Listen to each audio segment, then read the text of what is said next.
It's deployment day 7 for me. There's been lots of changes, like a lot of changes. This week has been probably one of the hardest weeks of my life. I've cried a lot. Probably the first 4 days, I think I cried every single day. And then the last 3 days haven't been as bad. The great thing is right now I am in contact with him, so I at least get to hear his voice. And that does help, but I know that won't last much longer. And I think the biggest thing for me right now is that I'm not sleeping. I will fall asleep and I'll wake up throughout the night, tossing and turning, and maybe by 4 a.m. I can no longer sleep. And it's starting to wear in on me. As you can see, I'm currently at work, and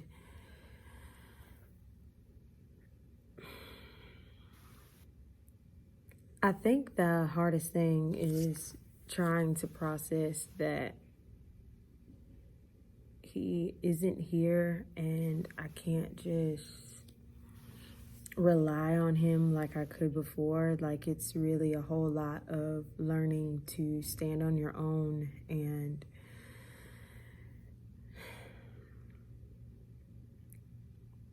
I don't know, if I felt unsure about something before, I could just ask him a question or talk to him about it.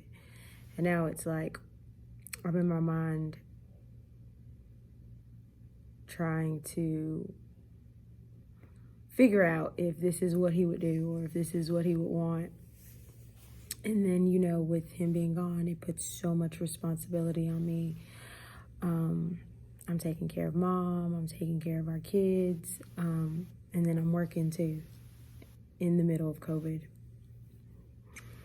And so sometimes I feel like my stress levels are way up there. And with me having a bad heart, I'm just trying to stay on top of myself and doing what I need to do. And, I'm on like a lot of different medicines for my heart, and I just don't want to lax on what I'm supposed to be doing for myself because I'm so worried about other people. Update on the kids, they're doing good. They have each other, and that really, really, really helps. They stay active when they're with me, and I try to make sure that they get to spend time with each other because it's very important. And there have been some changes, and there probably are going to be some more changes in the next couple of weeks. Changes to our schedule and our routine and how we get things done and where they're supposed to be. And we just all have to learn to adapt. I think that's the biggest thing with deployment, is learning to adapt and finding your own thing, finding what works for you, finding what helps you cope. I'll be glad when I can get back into the gym and exercise, because exercising is a big thing for me. It helps me just forget and not deal with things. So I'm really anxious for that. Also, the church has been really helpful. They've been praying for my husband while he's gone, and that's very thoughtful. And they've been praying for me and the 9 kids. And, just that we have a peace that he's going to be okay while he's away. Because that's, of course, my greatest fear, is that he doesn't come back home to me the way he left. So I'm pretty sure that every wife or girlfriend of somebody in the military feels that way too. You get worried about things like PTSD, and how that can affect them. But a lot of times we don't think about how the deployment affects the spouse and the kids. I do think that we get a form of PTSD too. I'm having a form of anxiety right now that I have probably never felt before. I feel like I'm dealing with it good because I keep my time busy.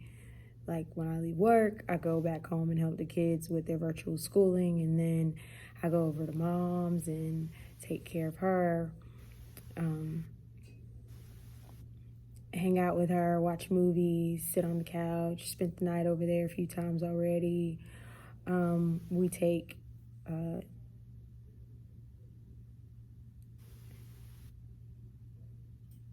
turns, I can't think of that word for some reason. We take turns cooking meals, and that's great because sometimes that takes the load off me. And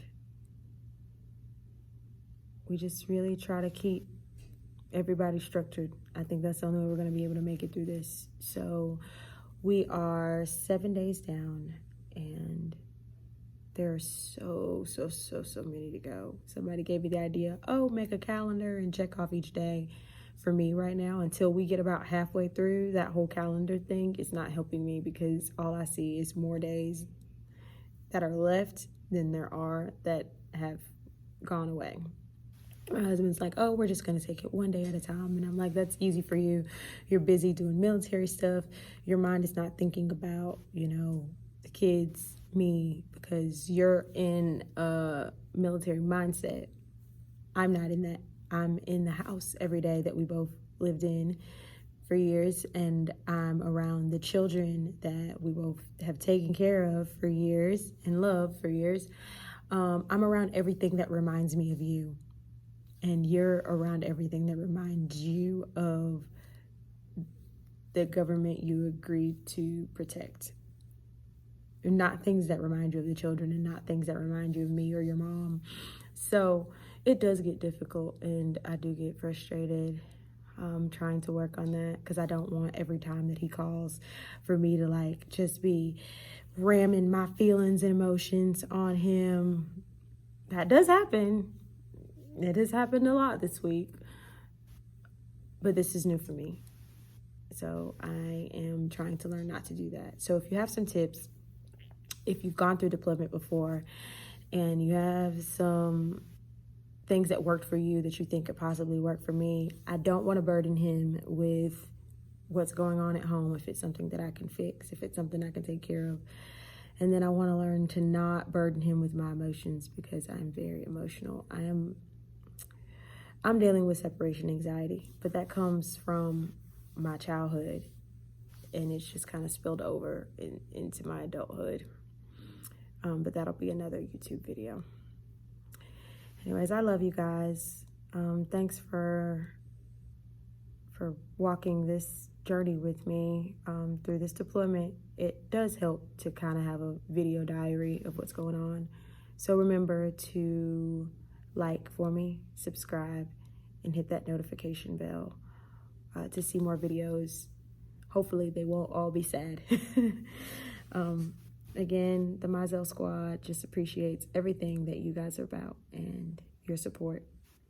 So until next time, YouTubers, we are out.